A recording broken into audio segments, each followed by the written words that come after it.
সুপ্রিয় কারিগরি শাখার শিক্ষার্থীরা, তোমরা যারা দশম শ্রেণীর কারিগরি শাখায় রয়েছো, আজকের এই গুরুত্বপূর্ণ ক্লাসটি তোমাদের জন্য। আজকের ক্লাসে আমরা আলোচনা করব পদার্থবিজ্ঞান 2 এর সিলেবাস, মানবন্টন এবং এই অধ্যায়ের প্রশ্নর কিভাবে তোমরা উত্তর করবে সে বিষয়ে বিস্তারিত বিষয় আজকের ভিডিওতে থাকবে। সবাইকে শেষ পর্যন্ত সাথে থাকার জন্য অনুরোধ করছি। চলো শুরু করা যাক। ডিয়ার স্টুডেন্টস, পদার্থবিজ্ঞান 2 এই সাবজেক্টের বিষয় কোড হচ্ছে 51925। দেখো, আমরা আলোচনার মূল অংশে চলে যাচ্ছি। এখানে ক বিভাগে দেখো আলোক বিদ্যা দেওয়া আছে এবং নম্বর হচ্ছে 10। 3টি প্রশ্ন আসবে, তার মধ্যে 2টি প্রশ্ন উত্তর দিতে হবে। 3টি সৃজনশীল প্রশ্ন আসবে, তার মধ্যে তোমরা 2টি প্রশ্ন উত্তর দিবা। এবং ক বিভাগ হচ্ছে আলোক বিদ্যা, মার্কস হচ্ছে 10। তাহলে একটা সৃজনশীল প্রশ্নের মার্কস হচ্ছে 5, 2টি সৃজনশীল প্রশ্নের মার্কস হচ্ছে 10। 3টি সৃজনশীল প্রশ্ন থেকে তোমাকে অবশ্যই 2টি প্রশ্নের অ্যান্সার করতে হবে। আশা করি বুঝতে পেরেছো। এখন এই আলোকবিদ্যা ক বিভাগ অংশে কোন কোন চ্যাপ্টার তোমাদের রয়েছে দেখো। এখানে রয়েছে আলোর প্রতিফলন, এটা বোর্ড বইয়ের 8 অধ্যায়। তোমাদের যে বোর্ড বই রয়েছে সে বোর্ড বইয়ের 8 অধ্যায়ে রয়েছে আলোর প্রতিফলন। সে বোর্ড বইয়ের 8 অধ্যায়ে কোন কোন পার্ট তোমরা পড়বে? 1.1 আলোর প্রকৃতি, 1.2 হচ্ছে আলোর প্রতিফলন, এরপরে হচ্ছে আলোর প্রতিফলনের সূত্র, তারপরে দেখো 1.3 আছে আয়না বা দর্পণ, হ্যাঁ, তারপরে দেখো 1.4 আছে গলীয় আয়না, 1.5 আছে উত্তল আয়না, এরপর আছে গলীয় উত্তল আয়নার প্রতিবিম্ব, তারপর আছে অবতল গলীয় আয়না, তারপরে আছে দেখো অবতল আয়নার প্রতিবিম্ব, 1.7 আছে বিবর্ধন, 1.8 আছে আয়নার ব্যবহার, এখানে আবার আছে সাধারণ আয়না, উত্তল আয়না, অবতল আয়না, পাহাড়ি রাস্তার অদৃশ্য বাঁক। তো এই পাশে দেখো একটা টপিক রয়েছে মসৃণ এবং অমসৃণ পৃষ্ঠে প্রতিফলন। তাহলে তোমাদের যে বোর্ড বইয়ের 8 অধ্যায় আলোর প্রতিফলন চ্যাপ্টারটি তোমাদের এই আলোকবিদ্যা ক বিভাগ অংশে রয়েছে। এখান থেকে এই যে পার্টগুলো রয়েছে, পার্টগুলো দেখে দেখে তোমরা প্রস্তুতি নিবা। আশা করি সবাই বুঝতে পেরেছো। এরপরে দেখো আলোর প্রতিসরণ, এটা হচ্ছে বোর্ড বইয়ের 9 অধ্যায়। তোমাদের পদার্থবিজ্ঞান বোর্ড বই, সে বোর্ড বইয়ের 9 অধ্যায় হচ্ছে আলোর প্রতিসরণ। এই 9 অধ্যায়ে রয়েছে দেখো এই 2.1 বা এইখানে কোন কোন পার্ট তোমরা পড়বা। দেখো প্রথমে আছে আলোর প্রতিসরণ, তারপরে আছে আলোর প্রতিসরণের সূত্র, তারপর 2.2 আছে পূর্ণ অভ্যন্তরীণ প্রতিফলন, তারপর রয়েছে রংধনু, এরপরে দেখো আপেক্ষিক প্রতিসরণাঙ্ক, তারপর আছে মরীচিকা, এখানে আছে প্রতিসরণের ব্যবহার, এখানের পার্টের মধ্যে রয়েছে অপটিক্যাল ফাইবার, এপাশে আছে লেন্স, এবং 2.4 আছে দেখো লেন্সের প্রকারভেদ, অবতল লেন্স, উত্তল লেন্স এবং লেন্সের ক্ষমতা। এই বিষয়গুলো আছে তোমাদের বোর্ড বইয়ের 9 অধ্যায়। তাহলে সিলেবাসে তোমাদের একটু তোমরা কষ্ট করে বোর্ড বইতে দাগিয়ে নাও সিলেবাসটা, অর্থাৎ ফিজিক্সের বা পদার্থবিজ্ঞানের বোর্ড বইয়ের 8 অধ্যায় আছে আলোর প্রতিফলন এবং 9 অধ্যায় আছে আলোর প্রতিসরণ। 9 অধ্যায় আছে পরীক্ষায় বোর্ড বইয়ের 9 অধ্যায় আলোর প্রতিসরণ, এগুলো তোমাদের পরীক্ষায় আছে। অর্থাৎ 8 অধ্যায় এবং 9 অধ্যায় দিয়ে তোমার ক বিভাগের প্রশ্ন আসবে। ক বিভাগ যে আলোক বিদ্যা, মোট নাম্বার হচ্ছে 10, 3টি সৃজনশীল প্রশ্ন আসবে। এই 8 অধ্যায় এবং 9 অধ্যায় থেকে 3টি সৃজনশীল প্রশ্ন তোমাদের আসবে। আচ্ছা, এরপরে দেখো একটু তোমাদেরকে স্পষ্ট করে দেখাই। এই যে প্রথম অধ্যায়ে যেটা আলোচনা করলাম, এক্ষেত্রে দেখো নিচের দিকে যদি যাওয়া যায়, এখানে দেখো দুইটি অধ্যায়ের কথা বলেছি, একটা হচ্ছে 8 অধ্যায় আর একটা হচ্ছে 9 অধ্যায়। সেই 8 অধ্যায় ও 9 অধ্যায় দিয়ে আসবে ক বিভাগের প্রশ্ন। এরপরে দেখো খ বিভাগ, খ বিভাগে রয়েছে তড়িৎবিদ্যা ও চৌম্বক ক্রিয়া। তড়িৎবিদ্যা ও চৌম্বক ক্রিয়া রয়েছে তোমাদের এই খ বিভাগ অংশে। খ বিভাগের এখানে মোট মার্কস হচ্ছে 15। 5টি প্রশ্ন আসবে খ বিভাগ থেকে, 5টি প্রশ্ন আসবে, 5টি প্রশ্নের মধ্যে 3টি প্রশ্নের উত্তর দিতে হবে। 5টি প্রশ্ন অবশ্যই সৃজনশীল প্রশ্ন আসবে, সেখানে 5টি সৃজনশীল প্রশ্নের মধ্য থেকে তোমাদেরকে 3টি সৃজনশীল প্রশ্নের উত্তর দিতে হবে। আশা করি বুঝতে পেরেছো। এখন খ বিভাগে কোন কোন চ্যাপ্টার তোমাদের রয়েছে? বোর্ড বইয়ের 10 অধ্যায় রয়েছে তোমাদের। বোর্ড বইয়ের 10 অধ্যায়। বোর্ড বইয়ের 10 অধ্যায়ের নাম হচ্ছে স্থির বিদ্যুৎ। এখানে টপিকস রয়েছে আধান বা চার্জ, তারপর রয়েছে ঘর্ষণ, স্থির বিদ্যুৎ তৈরি, তারপর রয়েছে বৈদ্যুতিক আবেশ, তারপর হচ্ছে বৈদ্যুতিক বল, তড়িৎ ক্ষেত্র, তড়িৎ বিভব। এরপরে দেখো বিভব পার্থক্য, ধারক, স্থির তড়িতের ব্যবহার। এই যে বোর্ড বইয়ের 10 অধ্যায়, অর্থাৎ স্থির তড়িৎ বা স্থির বিদ্যুৎ যে অধ্যায়টি, এইটা তোমার খ বিভাগ অংশে রয়েছে। তাহলে তোমাদের ক বিভাগে হচ্ছে 2টি অধ্যায়, একটা হচ্ছে 8 অধ্যায় বোর্ড বইয়ের এবং বোর্ড বইয়ের 9 অধ্যায়। এরপরে বোর্ড বইয়ের খ বিভাগে রয়েছে বোর্ড বইয়ের 10 অধ্যায় এবং দেখো বোর্ড বইয়ের 11 অধ্যায়। আরও অধ্যায় আছে কিনা আমরা দেখি। বোর্ড বইয়ের 10 অধ্যায়, 11 অধ্যায় এবং এই 2টি অধ্যায় আছে। আচ্ছা, তাহলে 10 অধ্যায় এবং 11 অধ্যায় থেকে 5টি প্রশ্ন আসবে।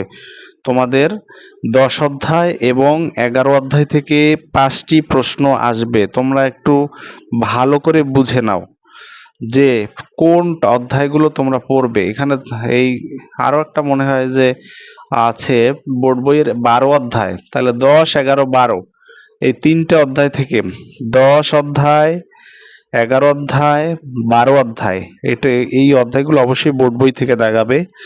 10 অধ্যায় হচ্ছে স্থির বিদ্যুৎ। 11 অধ্যায় হচ্ছে, আমি একটু দেখাই, চলবিদ্যুৎ বা চলতড়িৎ। তাহলে 11 অধ্যায় হচ্ছে চলতড়িৎ।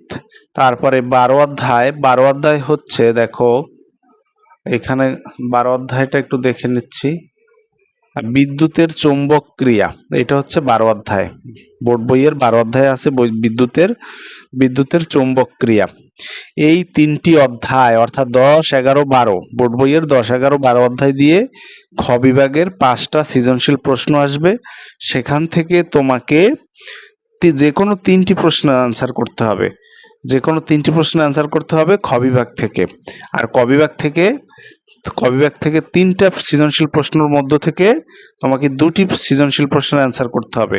এবং ক বিভাগে কোন কোন অধ্যায় আছে আগেই বলেছি, আবার একটু বলে দিচ্ছি যে তোমাদের প্রথম ক বিভাগ অংশে থাকবে 2টা অধ্যায়। একটা হচ্ছে অধ্যায় বোর্ড বইয়ের অধ্যায় 8 এবং বোর্ড বইয়ের অধ্যায় 9, এটা হচ্ছে ক বিভাগ। এবং খ বিভাগ হচ্ছে বোর্ড বইয়ের 10 অধ্যায়, বোর্ড বইয়ের 11 অধ্যায় এবং বোর্ড বইয়ের 12 অধ্যায়। এই 3টি অধ্যায় নিয়ে হচ্ছে তোমার খ বিভাগ।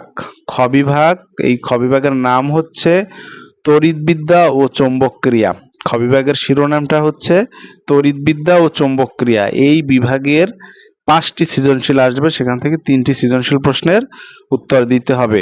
আশা করি সবাই বুঝতে পেরেছ। এরপরে দেখো গ বিভাগে চলে যাচ্ছি। গ বিভাগের শিরোনাম হচ্ছে আধুনিক পদার্থবিজ্ঞান ও ইলেকট্রনিক্স। আধুনিক পদার্থবিজ্ঞান ও ইলেকট্রনিক্স, এখানে মার্কস হচ্ছে 5 এবং এখানে 2টি সৃজনশীল প্রশ্ন পরীক্ষায় আসবে, সেখান থেকে একটি সৃজনশীল প্রশ্নের অ্যান্সার লিখতে হবে। তাহলে গ বিভাগ হচ্ছে তোমার কয়টি অধ্যায় আছে গ বিভাগে, এবং গ বিভাগের শিরোনামটা কি বললাম? আধুনিক পদার্থবিজ্ঞান ও ইলেকট্রনিক্স। এখানে 2টা সৃজনশীল প্রশ্নের মধ্য হতে একটি সৃজনশীল প্রশ্নের উত্তর লিখতে হবে। এরপরে দেখো আমি একটু ভালো করে দেখাই, এখানে গ বিভাগ অংশটা এখানে কি আছে দেখো। গ বিভাগ অংশের এখানে আরেকটু দেখি, দেখো কতটুকু আসে। গ বিভাগ অংশে যে আধুনিক পদার্থবিজ্ঞান ও ইলেকট্রনিক্স, এইখানে যে নম্বর 5 2টা সৃজনশীল কোন কোন চ্যাপ্টার আছে আমরা একটু সেইটা দেখি। এখানে তোমার গ বিভাগের জন্য অধ্যায় আছে, এখানে কি লেখা আছে দেখো, তেজস্ক্রিয়তা ও ইলেকট্রনিক্স। এই অধ্যায়টি হচ্ছে তেজস্ক্রিয়তা ও ইলেকট্রনিক্স। তেজস্ক্রিয়তা ও ইলেকট্রনিক্স যে অধ্যায়টি আছে একটা মাত্র অধ্যায়। এই একটা চ্যাপ্টার, তেজস্ক্রিয়তার যে চ্যাপ্টারটি আছে ফিজিক্সের, সেই চ্যাপ্টার থেকে শুধু একটা অধ্যায় থেকে 2টি সৃজনশীল প্রশ্ন আসবে। লাস্টের বইয়ের শেষের দিকে তেজস্ক্রিয়তা ও ইলেকট্রনিক্স নামের যে শেষের অধ্যায়টি রয়েছে, সেই অধ্যায়টি থেকে মাত্র এখান থেকে 2টি সৃজনশীল প্রশ্ন আসবে, সেখান 2টি সৃজনশীলের মধ্য থেকে যে কোনো একটি প্রশ্নের উত্তর তোমাকে লিখতে হবে। এবং এখানে অনেকগুলো টপিকস আছে, যদি আমরা একটু দেখি, দেখো 6.1 এই যে অধ্যায়টি, এটা বোর্ড বইয়ের, তোমরা একটু মিলিয়ে নেবে, বোর্ড বই থেকে দাগিয়ে নেবে। তেজস্ক্রিয় ইলেকট্রনিক্স অধ্যায়টি থেকে গ বিভাগের কোশ্চেন হবে এবং অধ্যায় হচ্ছে শুধু একটি। আর খ বিভাগ হচ্ছে 3টে অধ্যায়। কি অধ্যায় 10, অধ্যায় 11, অধ্যায় 12। এটা থেকে 10, 11, 12 অধ্যায় থেকে আসবে খ বিভাগের প্রশ্ন এবং 8 অধ্যায় এবং 9 অধ্যায় থেকে আসবে ক বিভাগের প্রশ্ন। আর সর্বশেষে এই তেজস্ক্রিয়তা ও ইলেকট্রনিক্স এই একটা অধ্যায় থেকে আসবে গ বিভাগের প্রশ্ন। এই 3টা বিভাগ থাকবে তোমার পদার্থবিজ্ঞান 2-এ। 3টা বিভাগ থাকবে, ক বিভাগ, খ বিভাগ, গ বিভাগ। আশা করি সবাই বুঝতে পেরেছ। তারপরও যদি তোমাদের বুঝতে অসুবিধা হয় কমেন্ট করে জানিও, তাহলে আমি একটু বিস্তারিত তোমাদেরকে আবার জানিয়ে দেওয়ার চেষ্টা করব। আচ্ছা, তাহলে দেখো আমাদের এখানে এই যে তেজস্ক্রিয়তার যে অধ্যায়টি রয়েছে, সেক্ষেত্রে দেখো 6.1 তেজস্ক্রিয়তার প্রথম পার্টে আছে আলফা রশ্মি, তারপর আছে গামা রশ্মি, তারপর আছে তেজস্ক্রিয়তার ব্যবহার, তারপর আছে বিটা রশ্মি, তারপর আছে অর্ধায়ু, তারপরে আছে তেজস্ক্রিয়তার এখানে কি আছে একটু দেখি, আমাদের হয়তো একটু তেজস্ক্রিয়তার সম্পর্কে সচেতনতা এরকম আছে, তেজস্ক্রিয়তা সম্পর্কে সচেতনতা। এরপরে দেখো 6.2 পার্টে আছে ইলেকট্রনিক্সের ক্রমবিকাশ। সেই ইলেকট্রনিক্সের ক্রমবিকাশ অংশে রয়েছে ভ্যাকুয়াম টিউব, ট্রানজিস্টর, সমন্বিত বর্তনী বা ইন্টিগ্রেটেড সার্কিট। এরপরে দেখো ভবিষ্যতের ইলেকট্রনিক্স, এটা রয়েছে। এবং আর শেষের দিকে রয়েছে, দেখো তোমাদেরকে একটু দেখাই যে শেষের দিকে আমাদের কি রয়েছে। শেষের দিকে অ্যানালগ ও ডিজিটাল ইলেকট্রনিক্স রয়েছে। দেখো এই যে বলা আছে অ্যানালগ ও ডিজিটাল ইলেকট্রনিক্স, এবং সর্বশেষে রয়েছে সেমিকন্ডাক্টর। এই বিষয়গুলো মূলত তোমাদের এই পদার্থবিজ্ঞানের সিলেবাস। তোমাদের একটু সামারিটা বলি যে ক বিভাগে হচ্ছে 2টা চ্যাপ্টার, সেই 2টা চ্যাপ্টার হচ্ছে বোর্ড বইয়ের 8 অধ্যায় এবং 9 অধ্যায়। সেখান থেকে 3টা সৃজনশীল প্রশ্ন আসবে, 2টি সৃজনশীল প্রশ্ন অ্যান্সার লিখতে হবে। তারপর হচ্ছে খ বিভাগ হচ্ছে 3টি চ্যাপ্টার হচ্ছে অধ্যায় বোর্ড বইয়ের 11, অধ্যায় 12 এবং অধ্যায় 10, অর্থাৎ বোর্ড বইয়ের 3টে অধ্যায়। বোর্ড বইয়ের 3টে অধ্যায় হচ্ছে 10, 11, 12। এই 3টে অধ্যায় থেকে খ বিভাগের প্রশ্ন আসবে। এখানে 5টি সৃজনশীল প্রশ্ন আসবে। 5টি সৃজনশীল মধ্য হতে 3টি সৃজনশীল প্রশ্নের উত্তর তোমাকে লিখতে হবে। এটা দেওয়া আছে, দেখো 3টি সৃজনশীল, 5টির মধ্যে 3টি প্রশ্নের উত্তর দিতে হবে। এরপরে দেখো সর্বশেষ গ বিভাগে শুধু একটা চ্যাপ্টার, সে চ্যাপ্টারটির নাম হচ্ছে, একটু দেখাই তোমাদেরকে, সর্বশেষ যে চ্যাপ্টার গ বিভাগ সেটা হচ্ছে তেজস্ক্রিয়তা ও ইলেকট্রনিক্স। এই একটা চ্যাপ্টার থেকে 2টি সৃজনশীল প্রশ্ন আসবে, 2টির মধ্যে একটি সৃজনশীল প্রশ্নের উত্তর লিখতে হবে। তাহলে আশা করি তোমরা সিলেবাসটা বুঝতে পেরেছো যে ক বিভাগের 2টা চ্যাপ্টার, খ বিভাগের 3টা চ্যাপ্টার আর গ বিভাগের একটা চ্যাপ্টার। তাহলে মোট চ্যাপ্টার হচ্ছে প্রথম 2টার পরে 3টা, 5টা আর একটা 6টা, টোটাল 6টা অধ্যায় থাকবে পদার্থবিজ্ঞানের তোমাদের প্রি টেস্ট, টেস্ট এবং এসএসসি পরীক্ষায়। আশা করি সবাই ক্লিয়ার আছো। যদি তোমাদের তারপরও বুঝতে কোনো অসুবিধা হয় তোমরা আমাকে কমেন্ট করে জানিয়ে দিবে, পরবর্তীতে তোমাদেরকে এই বিষয়ে বিস্তারিত জানিয়ে দেব। তো এরপরে আগের যে অধ্যায়টা, মানে আগের যে সাবজেক্ট আলোচনা করেছি, রসায়ন, বাংলাদেশ বিশ্ব পরিচয়, যে সাবজেক্টগুলোই আছে, সেক্ষেত্রে কিন্তু দেখো তোমাদের এই যে ব্যবহারিক অংশ যেরকম বলা হয়েছিল, ব্যবহারিকটা বলে দেই সাথে, এখানে কি কি ব্যবহারিক তোমরা করবা। এখানে ব্যবহারিকের সিলেবাসটা তোমাদের দিয়ে দিচ্ছি, আসলে কোন কোন ব্যবহারিক তোমরা পরীক্ষার সময় করলে পরে তোমাদের এর মধ্যে থেকে আসবে। তো ব্যবহারিকে আছে, দেখো 1 নম্বর ব্যবহারিক আছে সমতল দর্পণ ব্যবহার করে প্রতিবিম্ব সৃষ্টি ও প্রদর্শন। এটা হচ্ছে তোমাদের 1 নম্বর ব্যবহারিক। পদার্থবিজ্ঞান 2-এর 1 নম্বর ব্যবহারিক সমতল দর্পণ ব্যবহার করে প্রতিবিম্ব সৃষ্টি ও প্রদর্শন। এরপরে হচ্ছে 2 নম্বর ব্যবহারিক হচ্ছে উত্তল লেন্স ব্যবহার করে প্রতিবিম্ব সৃষ্টি ও প্রদর্শন। তারপরে 3 নম্বরে হচ্ছে বিভিন্ন ব্যক্তির চোখের স্পষ্ট দর্শনের ন্যূনতম দূরত্ব নির্ণয় ও ব্যবহারযোগ্য চশমা শনাক্তকরণ, এটা দেওয়া আছে। তারপরে দেখো 4 নম্বরে আছে, দেখো ঘর্ষণ আবেশ প্রক্রিয়ার আধান সৃষ্টি। ঘর্ষণ আবেশ প্রক্রিয়ায় যেভাবে আধানের সৃষ্টি হয় সেটা এখানে তোমাদেরকে দেওয়া আছে। দেখো এরপরে দেখো একটু দেখানোর চেষ্টা করি। দেখো পরেরটা আছে বাসাবাড়ি উপযোগী তড়িৎ বর্তনী নকশা প্রণয়ন ও ব্যবহার প্রদর্শন। বাসাবাড়ির উপযোগী তড়িৎ বর্তনী ইলেকট্রিক সার্কিট নকশা প্রণয়ন করবে এবং ব্যবহার প্রদর্শন। এখানে এই বিষয়গুলোই মোট 5টা তোমাদের প্র্যাকটিক্যাল রয়েছে। এই 5টি প্র্যাকটিক্যাল থেকে তোমাদের ওই প্র্যাকটিক্যাল খাতা লিখতে হবে। আচ্ছা, মনে হয় একটু সাউন্ডের সমস্যা হয়েছে, একটু মনে হয় সাউন্ডের ডিস্টার্ব হয়েছে। তোমরা কি এখন শুনতে পাচ্ছ? আশা করি সবাই শুনতে পাইতেছো। দেখো এরপরে এই যে 5টি ব্যবহারিক আছে, 5টা ব্যবহারিক তোমরা করলে এখান থেকেই তোমাদের সব পরীক্ষা আসবে এবং এই 5টা ব্যবহারিক কি তোমরা খাতায় প্র্যাকটিক্যাল খাতায় লিখবা।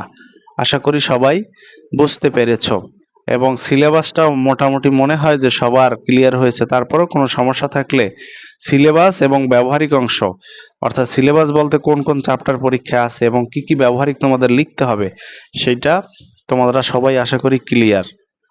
তো সবাইকে ধন্যবাদ এতক্ষণ সাথে থাকার জন্য। পরবর্তী ভিডিওতে তোমাদের সাথে অন্য কোনো টপিকস নিয়ে আলোচনা করব। সে পর্যন্ত সবাই ভালো থাকো, সুস্থ থাকো। ধন্যবাদ সবাইকে।